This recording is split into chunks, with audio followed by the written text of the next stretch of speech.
Chapter 28. That Which Comes. Like most tonus compounds, the one where Grayson Tolliver found himself was styled to look much older than it was. In this case, it was built of brick and had ivy-colored walls. But, it being winter, the vines were cold and bare, looking more like spiderwebs.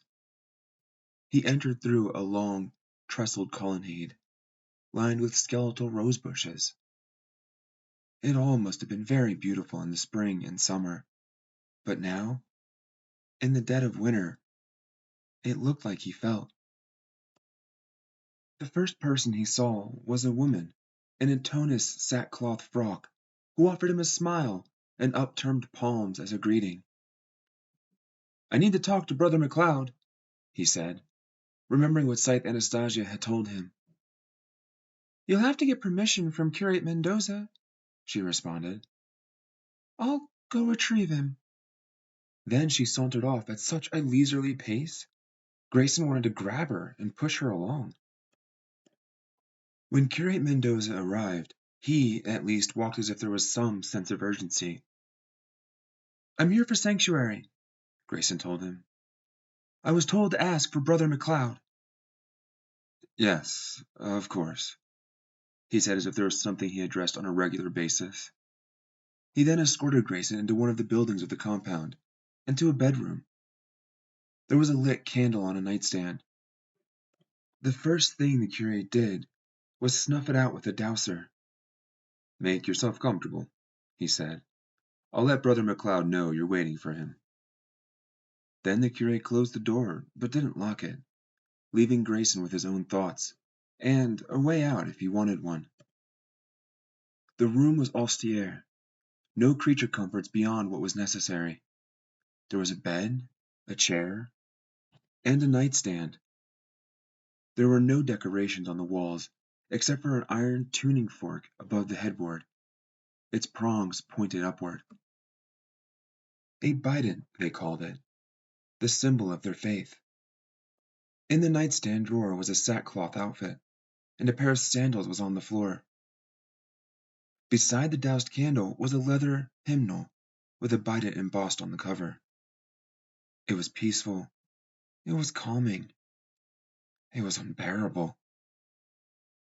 He had gone from the uneventful world of Grayson Tolliver to the tumultuous extremes of Slade Bridger, and now he was cast in the belly of blandness, doomed to be digested by boredom. "Well, at least I'm still alive," he thought. Although he wasn't entirely sure that was the benefit. Purity had been gleaned, not supplanted, not relocated, but gleaned. She was no more. And in spite of the horror she had attempted, he ached for her. He longed to hear her defiant voice. He had become addicted to her chaos. He would have to adjust to life without her, as well as a life without himself. For who was he now? He lay down on the bed, which at least was comfortable, and waited for perhaps half an hour. He wondered if Tonus, like the Office of the Unsavory Affairs, made everyone wait as a matter of policy. Finally, he heard the creak of the door. It was late afternoon now, and the light from the small window lit the room just enough for him to see that the man before him wasn't much older than he. He also had some sort of hard casting in one of his arms. "I'm Brother MacLeod," he said. "The curate has accepted your request for sanctuary. I understand you asked me personally?" "A friend of mine told me to." "May I ask who?" "No, you may not." He seemed a bit annoyed, but let it go. "May I at least see your ID?" And when Grayson hesitated, Brother MacLeod said, "Don't worry. No matter who you are or what you've done, we won't turn you over to the authority interface." "I'm sure it already knows I'm here." "Yes," agreed Brother MacLeod, "but your presence here is a matter of religious freedom. The Thunderhead will not interfere." Grayson reached into his pocket and handed him his electronic card, still flashing with the bright red U. Unsavory, he said.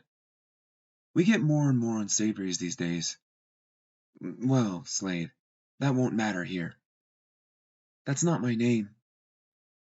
Brother MacLeod gave him a questioning look. Is that something else you won't talk about? No, it's just not worth the effort.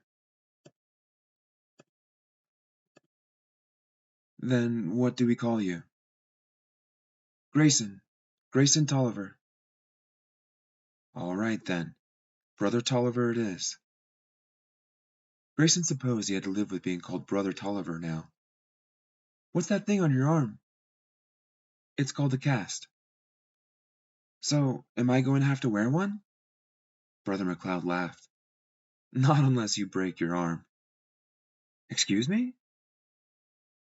It's to help aid the natural healing process. We shun nanites, and unfortunately, my arm was broken by a scythe. Really? Grayson actually grinned, wondering if it was Scythe Anastasia. Brother MacLeod didn't appreciate Grayson's grin. His demeanor cooled slightly. We have afternoon toning in 10 minutes. There are clothes for you in the drawer. I'll wait outside while you change. Do I have to go? Grayson asked. Intoning didn't sound like something he really wanted to be a part of. Yes, said Brother MacLeod. That which comes can't be avoided. Intoning took place in a chapel that, after the candlelight was doused, had barely enough light to allow Grayson to see, in spite of the high stained glass windows. Do you do everything in the dark? Grayson asked. Eyes can be deceiving. We appreciate the other senses more. There was the sweet smell of incense covering something foul that Grayson soon learned was a basin of filthy water. Primordial ooze, Brother MacLeod called it. It's filled with all the diseases that we've become immune to. Intoning consisted of curate striking the huge steel tuning fork at the center, 12 times in succession with a mallet. The congregation, which seemed to number about 50, matched the tone. With each strike of the fork, the vibration built and resonated to the point of being loud, but not quite painful, but disorientating and dizzying. Grayson did not open his mouth to vocalize the tone. The curate gave a short speech, a sermon, Brother MacLeod called it. He spoke of his many journeys through the world in search of the Great Fork. The fact that we have not found it does not mean the search is a failure, for the search itself is every bit as valuable as the finding. The congregation hummed their agreement. Whether we find it today or tomorrow, or whether it is our sect or another that finds it, I believe to my very core that they will, one day, hear and feel the great resonance, and it will save us all. Then, when the sermon was over, the congregation rose and approached the curate in a line. Each one dipped a finger into the rancid primordial ooze, touched it to their forehead, and licked it off their finger. Grayson became nauseated just watching. You don't have to partake of the earthly bowl yet, Brother MacLeod told him, which was only partially reassuring. Yet? How about not at all? To which Brother MacLeod once more said, That which comes can't be avoided. That night, the wind howled with unusual ferocity, and sleet hissed as it pummeled the little window in Grayson's room. The Thunderhead could influence the weather, but not entirely change it. Or if it could, it chose not to. It did try to make sure that when storms came, at least they came at more convenient times. He tried to convince himself that this storm was the Thunderhead crying icy tears for him. But who was he kidding? The Thunderhead had millions of more important things to do than lament his troubles. He was safe. He was protected. What more could he ask for? Everything. Curate Mendoza came into his room that night at about 9 or 10. Light spilled in from the hallway, but once he was inside, he closed the door, leaving them both in darkness again. Grayson heard the complaint of the chair as the curate sat in it. "I came to see how you're getting on," he said. "I'm fine." "Adequacy is all that can be expected at this juncture, I suppose." Then his face was illuminated with the harsh light of a tablet. The curate tapped and swiped. "I thought you shunned electricity." "Not at all," the curate told him. "We shun light in our ceremonies, and our sleeping quarters are dark to encourage our members to leave their rooms and seek communal with others in our public spaces." Then he turned the tablet so Grayson could see it. It showed images of the burning theater. Grayson tried not to grimace. "This happened 2 days ago. It is my suspicion that you were involved, and that the Scythedom is after you." Grayson neither confirmed nor denied the charge. "If that is the case," the curate said, "you need not mention it. You are safe here, because any enemy of the Scythedom is a friend of ours." "So you condone violence?" "We condone resistance to unnatural death. Scythes are bringers of unnatural death, so anything that frustrates their blades and bullets is fine with us." Then he reached out and touched one of the horn-like bumps on Grayson's head. Grayson backed away at his touch. "Those will have to be removed. We do not allow body modifications. And your head will be shaved to allow your hair to grow in the color the universe intended." Grayson said nothing. Now that Purity was dead, he wasn't going to miss being Slade Bridger, because it just reminded him of her. But he did not like having no choice in the matter. Mendoza rose. "I do hope you'll come out to the library, or one of the recreation rooms, and get to know your fellow Tonists.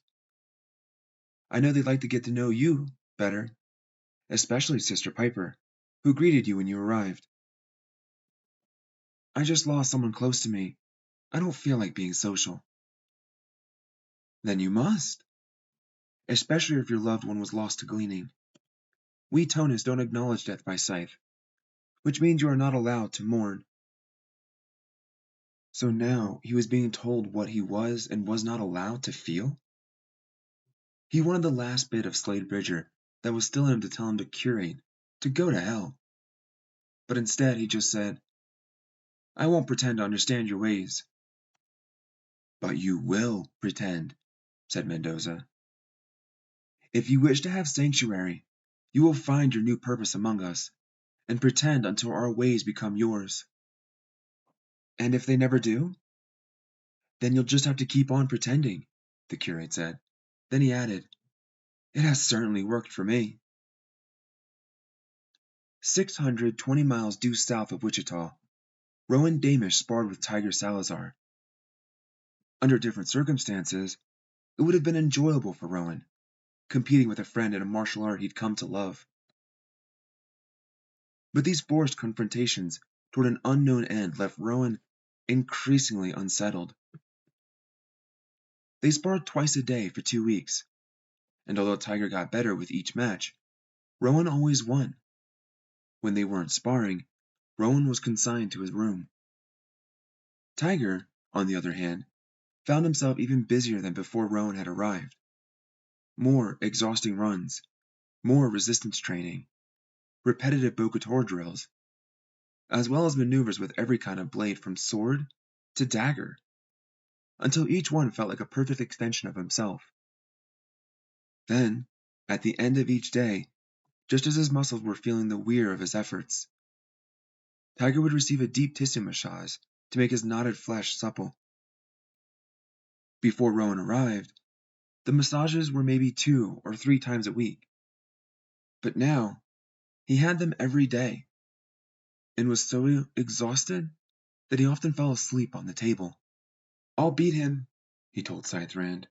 "You'll see." "I have no doubt," she said.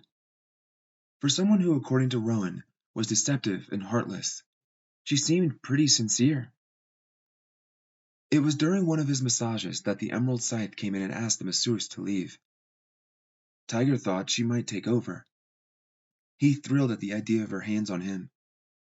But to his disappointment, she didn't touch him at all. She simply said, "It's time." "Time for what?" "For you to get your ring." She seemed melancholy about it somehow. Tiger thought he knew why. "I know you didn't want to give it to me until after I beat Rowan."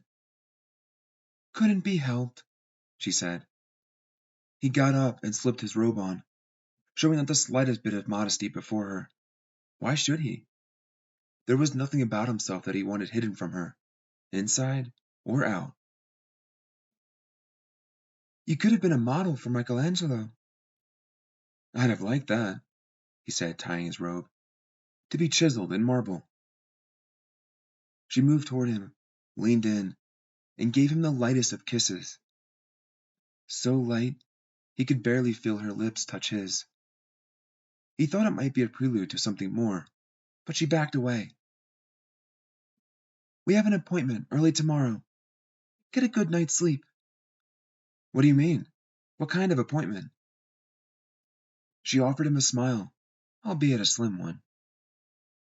"You can't receive your scythe ring without at least a little bit of ceremony." "Will Rowan be there?" Tiger asked. "Best if he's not." She was right, of course. There was no need to rub Rowan's nose in the fact that he hadn't been chosen. But Tiger had meant what he had said.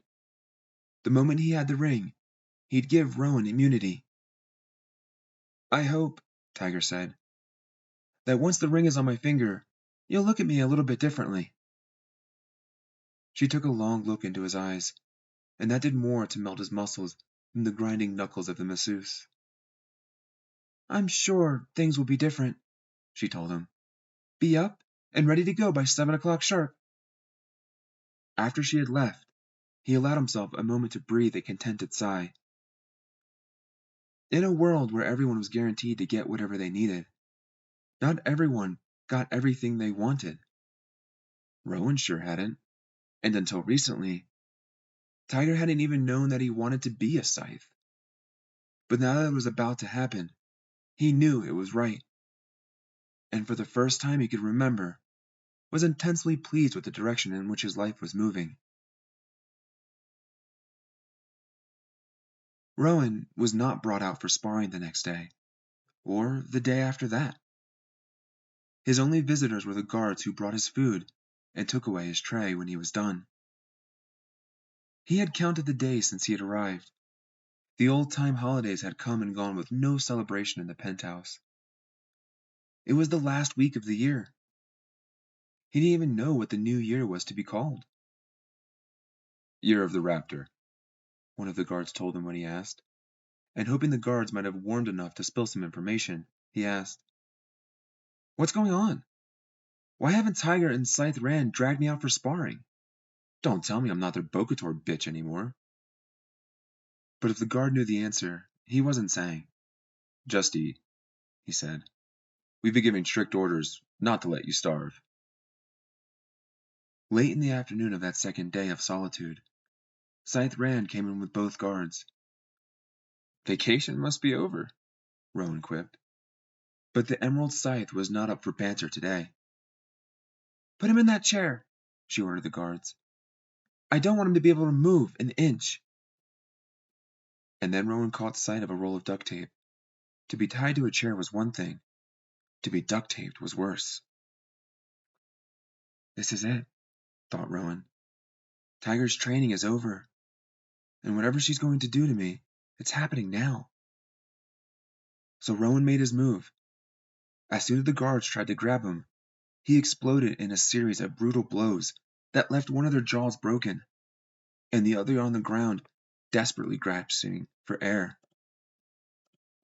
But before he could break for the door, Rand was on him and had him pinned, his back to the floor and a knee against his chest, with such pressure It was impossible for him to draw a breath. "You will submit to the bondage, or I will knock you out and you'll be bound anyway," she told him. "But if it goes that way, I'll make sure your teeth get broken again." Then, when he was on the verge of losing consciousness, she took her knee off his chest. He was weakened just enough to make it easy for them to secure him to the chair. And that's where they left him for over an hour. The tape was worse than the rope they had used on him inside Bram's home. It constricted his chest so he could breathe only in shallow puffs. His arms and legs had no play whatsoever, no matter how much he tried to work his way out of the tape. The sun set, leaving nothing but the city lights of San Antonio and the pale glow of a rising gibbous moon, which lit the room in dim blues and long shadows. Finally, the door opened and one of the guards rolled in someone who was seated in some sort of chair with wheels on either side. Scythe Rand came in behind them. "Hi, Rowan." It was Tiger. He was silhouetted against the light coming in from the hallway, so Rowan couldn't see his face, but he recognized the voice. He sounded tired and raspy. "What's going on, Tiger? Why did Rand do this to me? And what the hell is that you're sitting in?" "It's called a wheelchair," he said, choosing only to answer the third question. "It's from the age of mortality. Not much need for it these days, but it came in useful today." There was something odd about the way Tiger spoke. Not just the raspy tone of his voice, but the cadence of his speech, his choice of words, and the way he enunciated them so clearly. Tiger shifted a hand, and something on it caught the moonlight. Rowan didn't need to be told what it was. "You got your ring?" "Yes," Tiger said. "Yes, I did." There was a feeling in Rowan's gut now, heavy and putrid. It was trying to work its way up to the surface. A part of Rowan already knew what it was, but he wasn't willing to let it seep into his awareness. As if refusing to think about it could chase away a dark specter of truth. But illumination was only a moment away. I can't quite reach the light switch. Could you get it?" She reached over, turned on the light, and the reality of the situation hit Rowan with both barrels. Because, although it was Tiger Salazar sitting in the wheelchair, it wasn't Tiger who Rowan found himself looking at. He was looking at the smiling face of Scythe Goddard.